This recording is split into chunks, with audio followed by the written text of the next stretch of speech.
Good morning, everyone, and welcome back to Tactics Board. It was a tough weekend on the road for Norwich City at QPR, but they've got the opportunity to put things right in relatively short order when they take on Portsmouth tomorrow.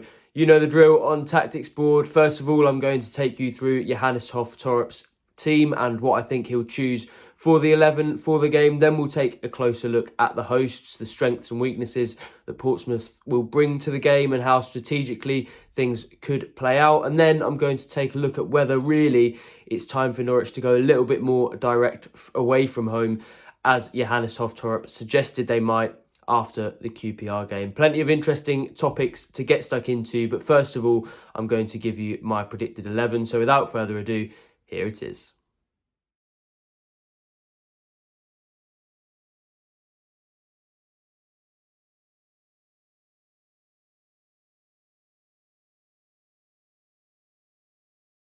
So I've gone for Angus Gunn in goal, Jack Stacey at right back, Shane Duffy and Jose Cordoba in the centre of defence, with Callum Doyle at left back, Kenny McLean, Marcelino Nunez and Emiliano Marcondes in midfield, with Amanko Forson on the right, Borja Sainz on the left and Ante Cianats through the middle up front. Now, it feels like Johannes Torp got the selection wrong at QPR, to be honest, and although I think we'd all agree those were Norwich's best 11 players in terms of form and the options that Torp had available to him, it did feel like they were sort of crammed in just to get all the best players on the pitch. And actually, tactically, it didn't really work. They didn't get the best out of each other. And that was a lot of where things went wrong for Norwich in West London. So I think there will be a few changes going into this one, obviously combined with the fact that it's been 2 games in 3 or 4 days for Norwich. But also, I think there are some tough decisions that Torp will have to make, where he'll probably have to drop some of his best players out of the 11 just so that they can actually function better as a unit. One of those could be Kellen Fisher, who obviously started at left back against QPR, has played that role a few times since the international break. And although he's done okay, and I think we all know how good a footballer he is, just tactically and in terms of the system, that doesn't really work for me, having a right footer out on that side. The balance is off a little bit, and actually you saw that every time Norwich tried to progress the ball out on that wing, he had to turn back and get back onto his stronger foot, to the point where actually the QPR defenders had started to pick it up and were stopping him turning back, so he couldn't even do that. It also doesn't really get the best out of Borja Sainz to have 2 inverted players in that role. Fisher doesn't really take anyone out there with him, so that doesn't mean there's space in that inside channel for Sainz.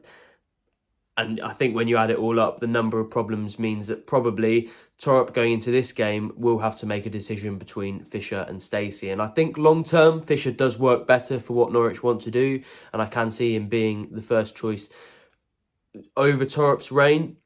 But for away games like Portsmouth away, where you're not in great form, you have to travel a little way for it, and it's on a Tuesday night, I feel like if Norwich aren't perfect and they aren't up to their best, then a system player like Fisher maybe won't give you as much likelihood of creating a moment as Jack Stacey, who I think we saw do that against West Brom, when just one good pass from Shane Duffy unlocked the opportunity for him to find Marcondes for an assist. And those are the sorts of moments that Norwich might have to grind out a result with in tomorrow's game. So I think for this one, maybe Stacey is better suited to it, but there is an argument to keep Fisher in there given how important he has been for Norwich this season.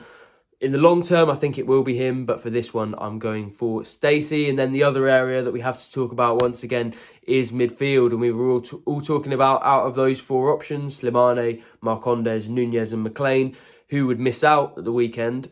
Turns out it was none of them, because Marcondes was in that right wing role. And I have to say, I don't think that worked either. Torp has spoken a lot about the fact that he likes to have Marcondes close to Sainz. They've also used this tactical system where he'll go out to the left and provide not only numerical superiority, but he'll provide that wide option where Fisher maybe hasn't been doing that. He'll go out wide, and then that means the space for Sainz. But obviously they weren't able to do that with Marcondes on the right wing. He also wasn't really very involved, and it wasn't a partnership that really, to me, looked like it could be especially effective regularly with Marcondes and Stacey until they've actually had a bit more time to get used to playing with each other. Because yes, they were together at Bournemouth and they did combine for that fantastic goal against West Brom, but in that right wing role and with Stacey at right back, that's not something that they've done together very often, and that didn't feel like it worked especially well either. So if it was me, I would be tempted to get Marcondes a bit more involved, get him back in that number 10 position from which he's produced so much in the last few games. And for that, you want him back in midfield. But of course, someone then needs to drop out. And although actually I thought Marcelino Nunez, ironically, given how much talk there was about him, was Norwich's worst player in that area against QPR, I think Slimane's fitness issues speak for themselves. Torup seems to have settled on a pattern where he doesn't play the midweek game, and he started either side of that Plymouth game. Last time Norwich had 3 games in a week and started the other 2, and I think that might be what Torup is tempted to do this week by dropping Slimane out and then putting Forson back out on the right wing. And actually, having spoken about him on Tactics Board last time, I then was made to look a little bit silly when he wasn't in the team, but I think actually his tactical importance was maybe underlined by the fact that Norwich didn't have as much productivity from that right-hand side. So I think that might be the way that Torup goes, but plenty of different directions that he could go in for this one. On to Portsmouth, and it feels like the momentum of these two sides have actually completely swapped over the weekend. Of course, Norwich were feeling very good after 2 home victories. Portsmouth was struggling at the bottom of the table, but they picked up an impressive 3-0 win over Bristol City, while Norwich obviously lost 3-0 to struggling QPR. And it feels like going into another home game, they will be full of confidence. Former Norwich player Josh Murphy, academy product of course, scored for them and found a fantastic assist with his left foot for their 3rd goal, and he looks like he'll be key. So he's somebody who Jack Stacey on that right-hand side will probably have to keep an eye out for, and given the fact that he is quite an attacking fullback, that could be an area that Portsmouth try to exploit, but mostly they may well try to exploit Norwich and how they play out from the back. Of course, I'll come on to whether they should go a little bit more direct, and we'll expand on this a little bit, but you looked at that Bristol City game, that was actually how they got at them. The Robins tried to play out and they tried to use their usual system that's actually fairly similar to Norwich's at times, and they do have a midfielder who drops in rather than an inverted fullback, but that was actually how Portsmouth got their joy for 2 of the goals, and Bristol City actually throughout the game looked pretty vulnerable to that. So that will be a concern for Norwich going into that one, because that system has worked very, very well for them at home when teams maybe sit off.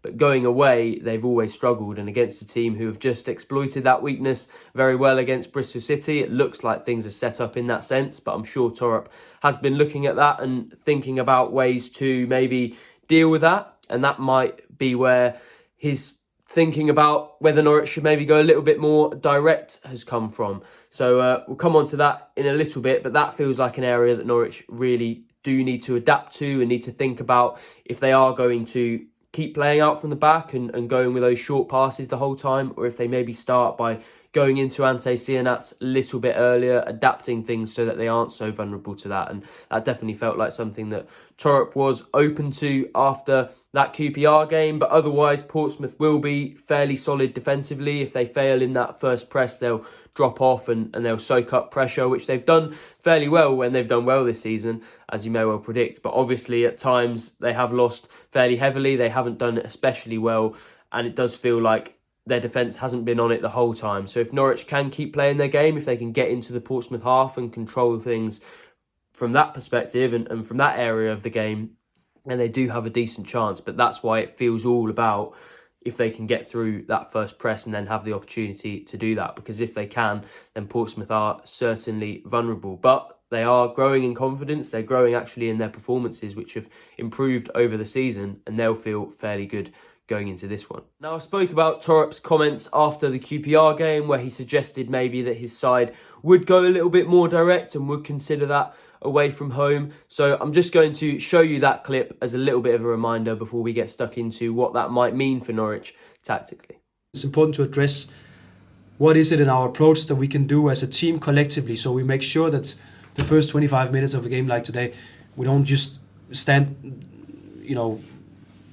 out there and on our own half and keep defending those set piece moments and keep losing balls and passes on our own half, which just create trouble for us. We we have more variations and we can be more direct, and probably we have to be that in moments of the game, because we need to accept that there's a difference going away from home.